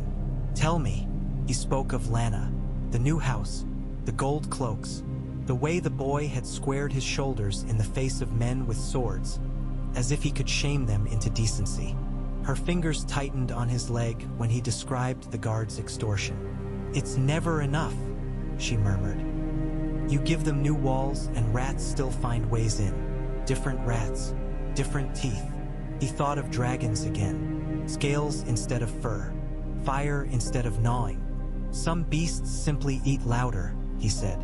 Her hand slid higher, gentle. "Do you ever tire of it?" she asked. "Being the one everything eats toward?" He turned his head to look at her fully. Candlelight picked out the spray of faint freckles across her nose, the fine lines starting at the corners of her eyes from too much smiling in other people's presence. "Yes," he said, surprised him how easily it came. "Often." She blinked. "That's the first honest answer I've heard from a king in my life." "Am I meant to tell you no?" he asked. "That I rise every morning eager to feel 1,000 hands clawing at my ankles? You're meant to tell me you were born for it," she said. "That there's no burden you cannot bear, no war you cannot win. Do you want a husband or a statue?" he asked. "Statues don't get children on queens," she said. He glanced away. The subject had been coming for weeks. They circled it like wary cats. "You've been counting," he said. "It has been 6 years," she said. 6 years since we stood in front of a septon and he told us to be fruitful and multiply. 6 years of you riding to war and sitting in judgment and playing with scorpions. 6 years in which my grandmother has not so subtly reminded me that I managed to wed 3 kings and birth no heirs to any. Her mouth twisted. "I have begun to feel like a failed vine." "You are not," he said automatically. "But we have no children," she said. "Your brother is dead. Your sister is in Dorne, and if she gives the world a child, it will not be one you can count on to inherit quietly." Her fingers traced circles on his knee. "If Dragonfire comes and you die without an heir, Joffrey, do you know what will happen?" "Yes," he said. "A lot of men in rooms like that council chamber will start sharpening knives. And more will die over your empty chair than ever would over a throne that had a clear path," she said. "If you want this war to mean anything, you need someone to inherit the peace." He studied her. There was no accusation in her tone, no persuasion even, just a steady presentation of fact. "Do you think me infertile?" he asked. The word tasted strange. "I think the gods have been cruel," she said. "But I do not think they mean to be forever. You are hardly the first couple to wait so long. But we must try. More. And perhaps more carefully." He snorted. "Are we doing it carelessly now?" "You know what I mean," she said, rolling her eyes. "We cannot afford to leave it to chance between council meetings and quarrels. There are herbs to avoid, foods to favor. Times in the month when it is more likely." She hesitated. "I have spoken to a midwife. Discreetly, she has advised." "You spoke to a midwife," he repeated. "Before you spoke to me. You would have heard lectures about duty and succession from your grandfather and your mother," she said. "I wanted to speak to someone who has seen more births than battles." He thought of Cersei's face, the way it had twisted when she'd spoken of her own children, the fear that lived under her skin like worms. "So," he said, "between fighting dragons and rats, I must now learn the art of scheduled coupling." Her lips twitched. "You make it sound terribly romantic. You married a king, not a poet," he said. "I married both, perhaps," she said softly. "You care very deeply about the story they will tell of you, Joffrey, even if you'd rather tear the tongues out of anyone who says it wrong." She leaned closer. "Do you want your story to end with you alone on that throne? Your bones the last thing left to gnaw in this city?" "No," he said. "Then," she murmured, lips near his ear, "come here, and let's give the bards something else to sing about." In the morning, the trumpets sounded. Not the alarm, not the ragged blare of attack, but the strident, disciplined notes that meant news from the harbor. Joffrey pulled on a tunic and boots and went to his balcony. From there, he could see down across the city to the Blackwater, a gray-blue ribbon under a sky the color of old milk. Banners fluttered along the quays, pale scraps against the stone. A ship limped into view. It moved like a wounded animal, listing. One mast snapped near the top where a sail hung in torn ribbons. Black scorch marks smeared its hull in ugly streaks. The figurehead, a lion crudely carved, had lost half its face. Men swarmed on the decks, tiny dark shapes. "Send word to the harbor," Joffrey said to the servant hovering nearby. "Tell them no one boards or leaves that ship without my leave. Have the survivors brought to the throne room once they're able to stand." By the time he sat the Iron Throne again, they had cleaned some of the worst of the soot from the man. He was a middle-aged sailor, his skin leathered by salt and sun. His left arm was wrapped from wrist to elbow in stained bandages. His hair, what remained of it, was singed. Blotches of pink and red marred his face, burns healing badly. When he knelt, his breath whistled in his chest. "State your name," Joffrey said. "Perros, your grace," the man rasped. "Of the summer song, out of King's Landing." Tywin stood at the foot of the throne, Marjorie at Joffrey's right, Cersei, pale and watchful, to his left. The hall was full of courtiers, their whispers a buzzing undercurrent. "The summer song was bound for Pentos with grain," Tywin said. "She left 3 weeks ago." "Aye, my lord," Perros said. "We made Pentos, sold our cargo, took on spices, silks, some wool. We meant to turn back home. Then," he swallowed. "Tell your king what burned you," Joffrey said. Perros's eyes flicked up, meeting Joffrey's for an instant. There was something in them like a man remembering the inside of a furnace. "It was on the 4th day out from Pentos," he said. "Sea was calm, wind steady. We were joking about who'd bed the first serving girl when we made port." A faint, incredulous smile twitched at his mouth. "Then the shadow fell." "The shadow?" Cersei repeated, knuckles white on the arm of her chair. "Like a cloud," Perros said. "Only there were no clouds, your grace, bright as any day. But suddenly it was like sailing under a lid. Something passed over us." His good hand opened, as if he could catch the shape. "We heard a sound, like a mountain cracking, like an animal only wrong, too big. It shook the planks under our feet." His breath hitched. Men screamed. They dropped to the deck, covered their heads. "I looked up." He laughed then, a broken sound. "I shouldn't have. I should have kept my eyes on the planks like the rest. But I looked." "What did you see?" Joffrey asked, leaning forward despite himself. "A beast," Perros whispered. "Black as burnt wood, big as a hall. Wings like sails, as like coals pulled from a brazier and not yet cooled. Its mouth, 7 save me." It opened its mouth and I saw rows of teeth big as knives. I could see its tongue. It looked at us, your grace. Like a cat looks at a mouse it hasn't decided whether to play with or not. And then, Tywin prompted quietly. "It screamed again," Perros said, "and fire came out." His bandaged arm twitched involuntarily. "Not like a torch, not like wildfire, neither." He glanced, fearful, toward Joffrey. "Begging your pardon, your grace. I saw the green stuff at Blackwater. This was different. Wildfire clings, crawls. This fire," he shook his head, searching for words. "It was like a wave. It rolled over us. The mast went up just like that." He snapped his fingers and flinched at the sound. Men went down. Some didn't even scream. They just dropped, black. Those who did, I can still hear them. The hall was very quiet. Even the sycophants at the back had fallen still. "Did you see her?" Marjorie asked calmly. "The queen, they say, rides such beasts." Perros's throat worked. "Aye," he said, rough.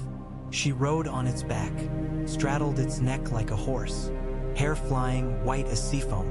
No armor, no helm, just her." His gaze lost focus, as if he were seeing something else. "She didn't flinch when the fire came, didn't turn her face away. She just watched. his burnt hand clenched. Not like a madman, not like someone drunk on it, more like a butcher at a block.